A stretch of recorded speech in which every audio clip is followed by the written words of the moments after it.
এটা হচ্ছে আমাদের পুরীতে ডে 1। তো আমরা সকাল সকাল চলে গেছি আজকে সি বিচে, আর তার সাথে ছিল আজকে দারুণ ঢেউ আর প্রচুর আর বিকেলবেলা চলে গেছিলাম মার্কেটে। আর সকাল থেকে ছিল আমাদের রাতে অনেক খাওয়া দাওয়া। তো আমার ভিডিওতে খাওয়া দাওয়া থাকবে না, এটা হতে পারে না। চলো তাহলে ভিডিওটা প্রথম থেকে শুরু করা যাক। Hello everyone, good morning, this is Ishika. তো এটা হচ্ছে আমাদের ডে 1 পুরীতে। তো আগের দিন আমরা রাতে বেরোতে পারিনি, সেই জন্য সকাল সকাল আমরা বেরিয়ে পড়েছি। সকাল মানে কি ওই 9:30 এরকম। তো আমরা একদম ভোরবেলা উঠতে পারিনি, আমরা সানরাইজও দেখতে যেতে পারিনি। তো এটা হচ্ছে আমাদের শর্টকাট আমাদের হোটেল থেকে। তো সি বিচে যাওয়ার আগে একটু খেয়ে নিচ্ছিলাম, কারণ খুব জোর খিদে পেয়ে গেছিলো আমার। তো খাওয়া দাওয়া হয়ে এখন যাচ্ছে হচ্ছে সি বিচে। তো এখন দেখো পুরো দুটো সাইড আলাদা করে দিয়েছে। যারা অনেক দিন পর পুরীতে আসবে তোমরা অনেক কিছু চেঞ্জেস দেখতে পাবে। যেমন আমরা দেখতে পেয়েছি, আমরা 3 বছর পর প্রায় পুরীতে গেলাম। তো আমরা অনেক কিছু চেঞ্জেস দেখতে পেয়েছি। যেমন মার্কেটের দোকানগুলো একদম বালিতে করে দিয়েছে, এখন উপরে কোনো দোকান নেই, কারণ রাস্তা জ্যাম হয়ে যাবে বলে। আর সকালবেলা তো এখন তো কোনো দোকান খোলা পাচ্ছি না। তো বিকেলবেলা দেখাবো এটা আমি। আর তাতে ছিল প্রচণ্ড রোদ্দুর, আর বালি ছিল প্রচণ্ড পরিমাণে গরম। মার্চ মাস একদম পিক টাইম, মানে সবাই আসছে বলতে গেলে, আর বালি ছিল সেই গরম। ওয়েদারটা মোটামুটি ভালো, খুব একটা খারাপ না, কিন্তু রোদ্দুরটা খুবই পরিমাণে ছিল। এটা ছিল আমার ডে 1 আউটফিট ফার্স্ট ডে। তো আগে দেখে লোক দেখো তোমরা, ঢেউ তো অবশ্যই এত ভালো ঢেউ, তার মধ্যে পুরো পিক টাইমের লোক, মানে গিজ গিজ করছে লোক। আমি পুরীতে এরকম লোক আমি 5-6 বার গেছি, এরকম লোক কোনো সময় আমি দেখিনি। পুরো পিক টাইমের লোক যেমন হয়, দীঘাতে যেমন হয় পুরো গিজগিজ করছে লোক, তেমন একদম। আর তার মারাত্মক ভিড় ছিল, তার মধ্যে ছিল মারাত্মক ঢেউ। আর এখানে একটা ইনসিডেন্ট হয়ে গেছিলো আমার সাথে। কী ইনসিডেন্ট সেটা আমি দেখালাম। তো হতেই পারে, মানুষের ভিডিও কত অত জলের ঢেউতে হতেই পারে। তো এখানে দেখো ঢেউগুলো কতটা, আমি তো পুরো ভিজে গেছিলাম অর্ধেক। তো ভালোই লাগছিলো, খুব একটা খারাপ লাগছিলো না। তো ওখান থেকে বেরিয়ে আমরা সি বিচে 2 ঘন্টা সময় কাটিয়ে আমরা বেরিয়ে এসেছিলাম আমরা হোটেলের দিকে। কারণ আমরা আবার বিকেলবেলা বেরোবো, মন্দিরে যাব নাকি গোল্ডেন বিচে যাব বুঝতে পারছি না। তো যাওয়া যাক। তো তারপরে আমি একটা কোল্ড কফি নিয়ে নিয়েছিলাম। সকাল থেকে আমি একবারও কফি খাইনি, আর আমার সকাল থেকে কফি না খেলে একদম দিন চলে না, এরকম অবস্থা। সো আবার বিকেলবেলা বেরোনোর আছে আমাদের। তো জানি না কোন দিকে যাব, এত পরিমাণে ভিড়।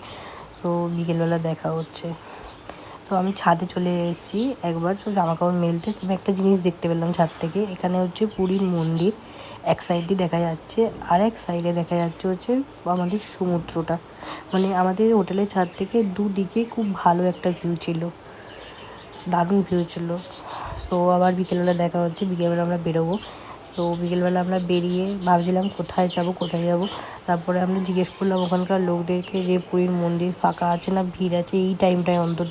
বললো প্রচণ্ড পরিমাণে ভিড়, মানে পা ফেলার জায়গা নেই। সেই জন্য আমরা চলে এসেছি মার্কেটে এক্সপ্লোর করতে, যে কোন কোন দোকান আছে, কী দোকান আছে। আমরা আগেও দেখেছি, বাট এখন অনেকটাই চেঞ্জেস হয়েছে, মানে আগের মতন কিছুই নেই এখন।